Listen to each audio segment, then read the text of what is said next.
This is a very important endeavor, and I'm pleased to see you all here working together side by side with the European partners. Kosovo is part of Europe. You have funds available from the European Union here to work in Kosovo. So it's very important to spread the news, to spread the information that Kosovo is part of Europe and Europe is here to work with Kosovar institutions and Kosovar partnerships in all themes related to culture. As Esther just said, I'm the director of the French Institute here, just a few blocks away in Payton. I'm also the Cooperation and Cultural Counselor of the French Embassy here in Kosovo, here in Pristina. And the French Institute is all about culture links, culture partnerships.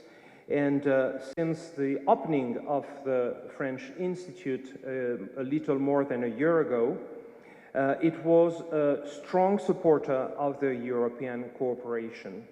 When I arrived here last summer, my first goal, my first endeavor, my first wish was to relaunch the effort of all the European embassies working together and relaunch the effort of the unique cluster in Pristina, which is going to be fully presented by our friends of the Goethe Centrum in Pristina in a few minutes from now. So this morning is dedicated to build European projects, to find those European partners who are going to make sure those projects are blossoming here in Kosovo. After the first presentation of the morning, after the lunch break, we will discuss the European programs, the Creative Europe and Horizon Europe. These programs are a very interesting opportunity and deserve to be well known if you want to start a European cooperation. So you'll see, because this day of presentation is very hands-on, very practical, so you'll see the different modalities, fields and target groups which are just there available to you. So we will present to you also the national contact points, which are here working on the field. You'll see the people responsible for the program in Kosovo and the great resources available. And you concretely see this afternoon how the Lombardi Foundation, who benefited from Creative Europe as an NGO, is committed to creating sustainable cultural conditions as a critical element of a democratic public sphere. The AAB College also is part of EDU Lab project, a Horizon Europe research project focused on understanding and improving the pathways and transition for young people. So this is very concrete, as you see, with those kind of teasing I'm sharing with you to see how we can progress. So do not hesitate, of course, to ask them questions and get their feedback to learn how to proceed. And now I'll be inviting Mr. Canoli to the stage from the NIPAC office to present you the context surrounding the programs we will talk about. I truly hope this is the day helping you to arrive and carry and pursue and make sure the projects with European ambitions for culture in Kosovo are going to be really implemented. Faleminderit. Merci beaucoup.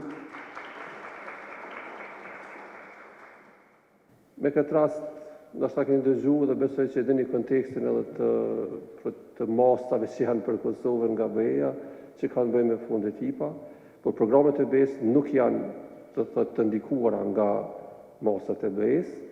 Programet e BE-s janë programe që i dedikohen krejtësisht entiteteve ose aplikantëve që aplikojnë drejt për drejt në Bashkimin Evropian dhe jo nëpërmjet qeverisë së Kosovës, për dallim prej fondeve IPA.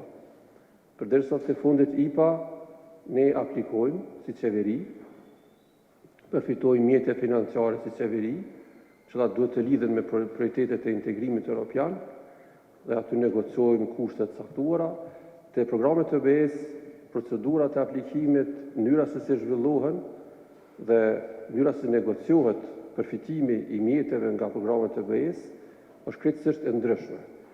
Janë në një farë mënyre thirrje për grante, nëse e thjeshtësojmë, për aplikues nga ana e vendeve që janë antare ose që janë të antarësuara në programet e ndryshme të BE-s. Ky është dallimi thelbësor. Kjo i bie se këto programe e kanë një avantazh më të madh se sa programet IPA, për shkak se efekti i tyre është i drejtë për drejtë. Nuk kalojnë nëpër filtera, përderisa në programet e ndryshme, në projekte të ndryshme të IPA-s, do të fillimisht të përfitojë qeveria ose shteti si tërësi, mirë po përfituesi final vije në fund, pra zbatohet një projekt, mirë po zbatimi derisa të vijë efekti të qytetarit është pak më larg, është disa shkallë te programet e EBS përfitimi është i drejtë për drejtë. Kjo i bie se edhe përgjegjësia është më e madhe tek përfituesit final, sepse duhet të raportojnë, duhet të zhvillojnë projektet e tyre në përputhje me rregullat e BE-s, dhe kjo nuk është e lehtë. Nuk është e lehtë për organizatat të ndryshme që të zhvillojnë kapacitetet, të kuptojnë kriteret e tjera që duhet të përmbahen gjatë zbatimit të projekteve. Për këtë arsye, zyra jonë, bashkë me ministritë përgjegjëse, sikur është Ministria e Kulturës, Ministria e Arsimit, Shkencës së Teknologjisë e tjera, dhe ministritë e tjera, sepse kemi shumë programe, jo të gjitha do të prezantohen ndoshta sot.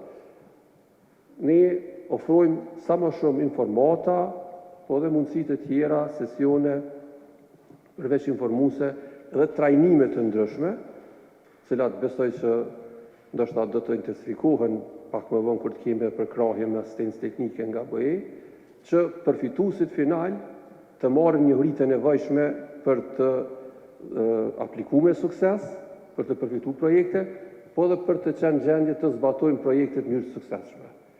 Kështu që ju lutem ta shfrytëzoni sot këtë mundësi edhe për rrjedhim, për zhvillim të kontakteve me pikat e kontaktit që i kemi prezent sot nga ana e zyrës tonë dhe nga ministritë e tjera, dhe sa më shumë të ndiqni ngjarje të ndryshme që bëhen, thirrje të ndryshme nga programet të ndryshme, po ashtu bëj thirrje edhe ta bëni like faqet në Facebook që janë të programeve të BE-s, të pikave të kontaktit, ato mirëmbahen nga kolegët, mundeni me gjatë ditës së sotme mundeni me pa domosdoshmë cilat janë ato faqe, në mënyrë që drejt për drejt, në mënyrën më të shpejtë të mundshme të informoheni për thirrjet e ndryshme që janë në këto programe. Kaq kisha dhe ju dëshiroj një ditë të mirë, një rrjedhim sa më të mirë, edhe shpresoj që kjo të përkthehet në diçka konkrete për organizatat pjesëmarrëse. Faleminderit. Çka janë programet e BE-s? Programet e BE-s janë instrumente shumë vjeçare që kanë një kornizë 7 vjeçare të financimit, të cilat i tregojnë prioritetet strategjike të Bashkimit Evropian për atë periudhë kohore. Ato financohen nga buxheti i Bashkimit Evropian, financohen nga buxheti i Bashkimit Evropian, edhe për momentin jemi në ciklin 2021-2027. Pas vitit 2027 munden me ndru prioritetet e thirrjes, munden me ndru edhe krejt formatet e thirrjes, prandaj ky 7 vjeçar e definon edhe cilat janë objektivat strategjike që Bashkimi Evropian do të transmetoj përmes këtyre programeve. Këto programe mbështesin objektivat politike të Bashkimit Evropian, edhe janë të hapura edhe për entitete publike edhe ato private, të cilat mund të përfitojnë varësisht nga natyra e thirrjes natyrisht. Por siç e keni parasysh, rregullat prandaj janë shumë strikte, kështu që duhet të kujdeseni shumë gjatë shkrimit të aplikimit, mirë po të vazhdojmë të hulumtojmë gjatë prezantimit. Vazhdojmë. Pse është mirë të aplikojmë në programe të Bashkimit Evropian? Është mirë se Kosova, edhe pse nuk është antare e Bashkimit Evropian, fal një marrëveshje kornizë që kemi me Komisionin Evropian, neve na lejohet të marrim pjesë në gjithsej 17 programe, që janë diku 30-40 programe në total. Neve na lejohet të marrim pjesë në 17 dhe momentalisht marrim pjesë në 9 prej këtyre programeve, pra që sheni janë Cerve, që është qytetarët barazia dhe të drejtat dhe barazia, Horizont Evropa, Evropa Kreative, Erasmus Pluse, Tregu i vetëm, Evropa Digitale, Dogana, Drejtësia edhe Fiskalistë. Over there, we invite you to come. A presentation of each programs that are intake at Aronchari, if we can just stand up. The Europe program will be presented by Ardian. Trajnime, webinare për shkrimin e aplikimeve, promovojmë dhe mundohemi sa ma shumë i afro organizatat cilat si pika kombëtare të kontaktit. Njerë mundet me pas disa probleme ose ngecje në komunikim mes juve dhe një të lashe teknike kur vjen puna të komunikimit mes pikave tjera të kontaktit, temi edhe kështu që na shkëmbejmë informata vazhdimisht.